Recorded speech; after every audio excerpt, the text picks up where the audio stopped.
Hi hello and welcome all to சுவையின் சந்திப்பு channel. இன்றைக்கி நம்ம வீடியோவில் க்ரீன் எக் கிரேவி ரெசிபி தான் எப்படி பண்ணலான்னு சொல்லி பார்க்க போகிறோம். ஸோ வாங்க எப்படி பண்ணலான்னு சொல்லி பார்த்துடலாம். இதுக்கு தேவையான பொருட்கள், இங்கே நான் வந்து வேக வச்ச முட்டை 6 எடுத்திருக்கேன். ஒரு பிடி கொத்தமல்லி வந்து அரைச்சி வச்சுருக்கேன். அதே மாதிரி 3 பச்சை மிளகாய் எடுத்திருக்கேன்.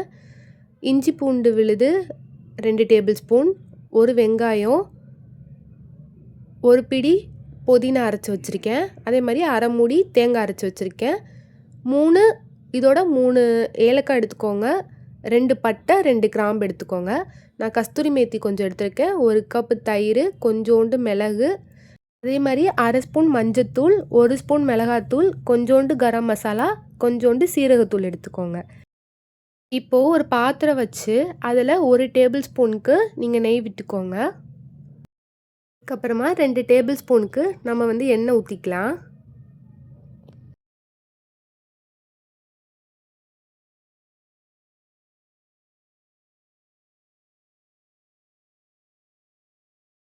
எண்ணெய் நல்லா காஞ்சதும் அதில் 2 பட்டை, 2 கிராம்பு, 3 ஏலக்காய் சேர்த்துக்கோங்க.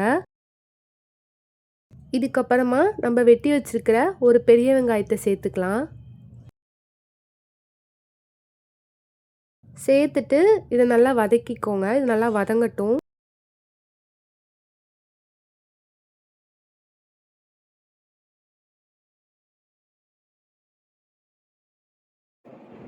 வெங்காயம் நல்லா வதங்கிடுச்சு. இந்த ஸ்டேஜில் நம்ம அரைச்சி வச்சுருக்கிற இஞ்சி பூண்டு பேஸ்ட்டை சேர்த்துக்கலாம். சேர்த்துட்டு இதை நல்லா வதக்கிக்கோங்க, பச்சை வாசனை போகிற வரைக்கும்.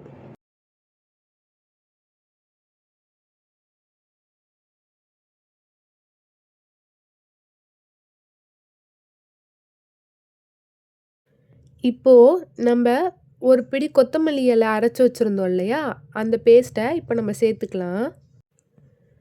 அதே மாதிரி ஒரு பிடி புதினா இலை அரைச்சி வச்சுருந்தோம் இல்லையா, அந்த பேஸ்ட்டையும் நம்ம இப்போ சேர்த்துக்கலாம். நீங்கள் கொத்தமல்லி, பச்சை மிளகா, முந்திரி பருப்பு ஒரே இதாக வந்து சேர்த்து அரைச்சி எடுத்துக்கிட்டாலும் சரி. என்கிட்ட முந்திரி பருப்பு இல்லாததுனால நான் வந்து தேங்காவை அரைச்சி எடுத்துக்கிட்டேன். நீங்கள் வந்து முந்திரி பருப்பு, அதே மாதிரி கொத்தமல்லி இலை, 3 வெங்காயம் வந்து ஒன்றா கூட நீங்கள் சேர்த்து அரைச்சி எடுத்துக்கலாம்.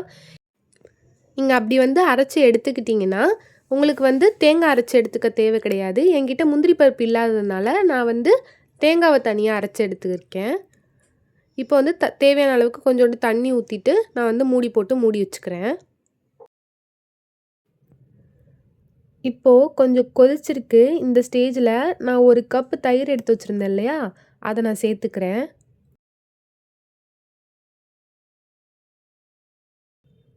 சேர்த்துட்டு இதை நல்லா மிக்ஸ் பண்ணி விட்டுக்கோங்க ஒரு வாட்டி.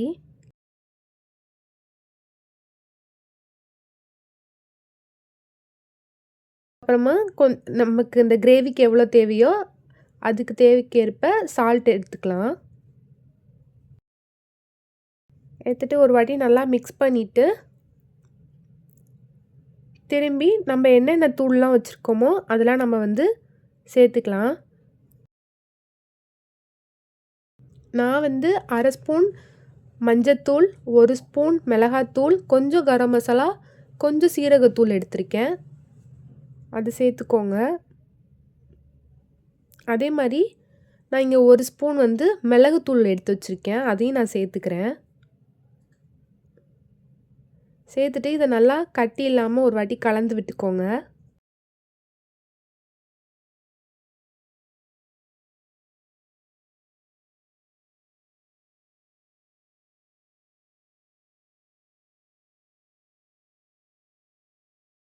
இந்த ஸ்டேஜில் கொஞ்சம் உப்பு எல்லாம் கரெக்டாக இருக்கான்னு சொல்லி கொஞ்சம் டேஸ்ட் பார்த்துக்கோங்க. நான் பார்த்துட்டேன், எனக்கு எல்லாமே கரெக்டாக இருக்குது. ஸோ நான் வந்து மூடி போட்டு திரும்பி மூடி வச்சுக்கிறேன். ஒரு கொதி வந்ததுக்கப்புறமா நம்ம வந்து முட்டை பாயில் பண்ணி வச்சுருந்தோம் இல்லையா, அதை வந்து நான் கட் பண்ணி எடுத்து வச்சுருக்கேன். இங்கே நல்லா எண்ணெய் பிரிஞ்சு வந்திருக்கு பாருங்கள். இந்த ஸ்டேஜில் நம்ம பாயில் பண்ணி வச்சுருக்கிற முட்டையை வந்து சேர்த்துக்கலாம். நான் அந்த முட்டையை வந்து வேக வச்சுட்டு கொஞ்சம் கட் பண்ணி எடுத்து வச்சுருக்கேன். ஸ்லைஸாக கட் பண்ணி வச்சுருக்கேன். அதை வந்து நம்ம ஒன்று ஒன்றா நம்ம வந்து சேர்த்துக்கலாம். இப்போ நான் ஒன்று ஒன்றா சேர்த்துக்கிறேன்.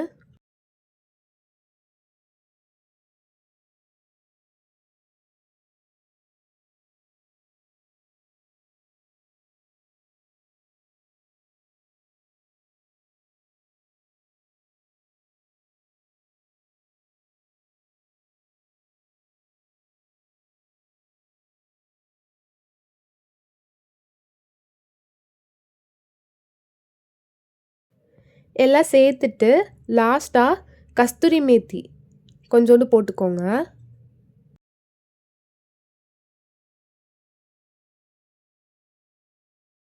கஸ்தூரி மேத்தி வந்து சேர்த்ததுக்கப்புறமா கிரேவி எல்லா பக்கமும் படுற மாதிரி நம்ம வந்து கொஞ்சம் சேர்த்து விட்டுக்கலாம்.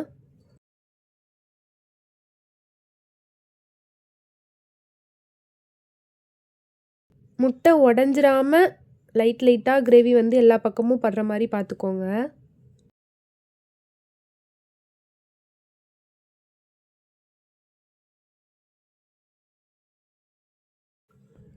இப்போ லாஸ்ட்டாக கொஞ்சோண்டு கருவேப்பிலை தூவிக்கிறேன். தூவிட்டு இதை மூடி போட்டு நம்ம மூடி வச்சுக்கலாம். ஒரு கொதி வந்ததுக்கப்புறமா நம்ம இறக்கிக்கலாம்.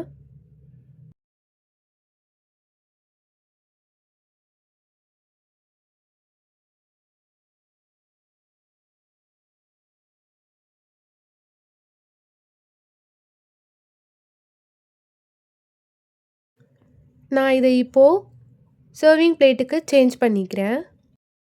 ஸோ அவ்வளோதான் நம்மளோட க்ரீன் எக் கிரேவி ரெசிபி. எல்லாம் ரெடியா? எப்போ ரெடி. வந்து டேஸ்ட் பாருங்க. ஸோ இதை மறக்காமல் ட்ரை பண்ணிவிட்டு எப்படி இருக்குன்னு சொல்லி கமெண்டில் சொல்லுங்கள். வீடியோ பிடிச்சிருந்தா மறக்காமல் லைக் பண்ணுங்கள், ஷேர் பண்ணுங்கள் அண்ட் சப்ஸ்கிரைப் பண்ணிக்கோங்க.